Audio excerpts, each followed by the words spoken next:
Hello, today we're doing surface area again, but this time we're looking at composite solids. Now the goal for today is to look at 3 different composite solids and try to work out the surface area of these. So if this interests you, feel free to stick around and find out how to do it. So sometimes you'll be asked to find the surface area of 3D shapes that are combined together. We call these combined shapes composite solids. Now to find the total surface area, which is TSA, of a composite solid, we're going to follow 3 steps. Now there's lots of ways you can do this, but these 3 steps should always work. First of all, find the surface area of each 3D object individually. Just pretend they're not attached. Secondly, add those surface areas together.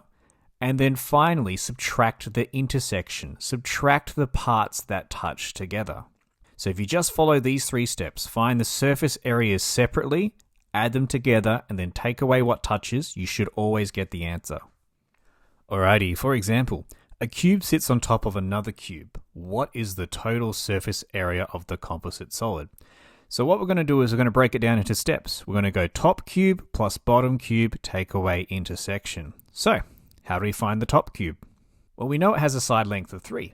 So it's going to be 3 times 3 times 6 sides of a cube, which gives us 54 centimeters squared.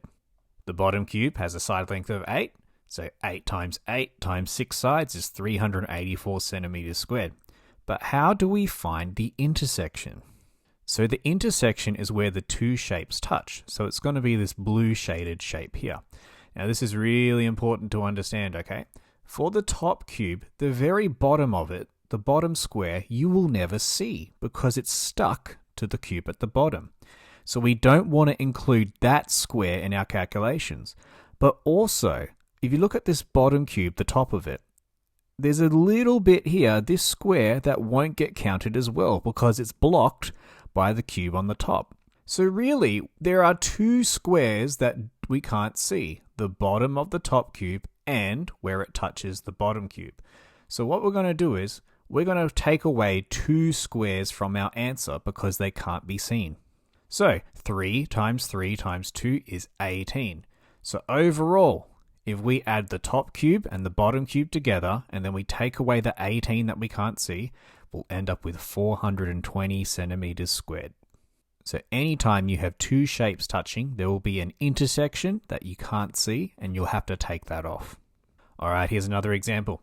A cylinder sits on top of another cylinder. What is the total surface area of the composite solid to 2 decimal places? So we're going to approach this the same way. We're going to go top cylinder plus bottom cylinder, take away intersection. So for the top cylinder, we're just going to pretend it's all by itself, and we're going to use our little formula. 2 times pi times 3 plus 6. And this will give us 169.646 centimeters squared.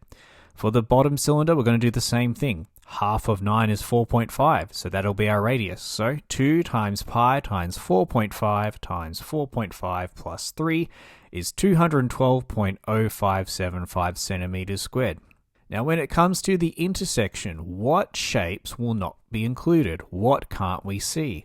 Well, we can't see the bottom of the top cylinder, and we also can't see where that cylinder touches the bottom cylinder. So overall, there are going to be 2 circles here that we cannot see. So we're going to take away 2 circles from our answer. So pi times 3 squared times 2 circles is 56.5487. So if we take our top cylinder, we add it to our bottom cylinder, and we take away the intersection that we can't see, we get 325.15 centimeters squared. Alright, let's look at our final example now. A hemisphere sits on top of another hemisphere. What is the total surface area of the composite solid to 2 decimal places? So in this case, we've got a small hemisphere sitting on top of a big hemisphere. So it's going to be the top hemisphere plus the bottom hemisphere, take away the intersection. So let's start working this out. So for the top hemisphere, we're going to have to first of all half our formula and then add on the extra circle that appears at the bottom. So 4 times pi times 7.5 squared, we divide it by 2 because it's half a sphere, and then we add on the circle bit that would be at the bottom, which is 530.1438.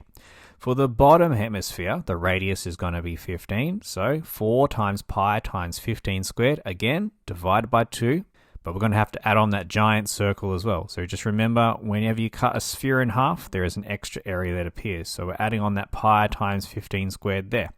And we'll get 2120.575. Now the intersection is just going to be 2 circles touching each other. So the intersection is going to be pi times 7.5 squared times 2 circles, which is 353.4292. So overall, the total surface area is going to be the top hemisphere plus the bottom hemisphere, take away the intersection for a grand total of 2,297.29 centimeters squared.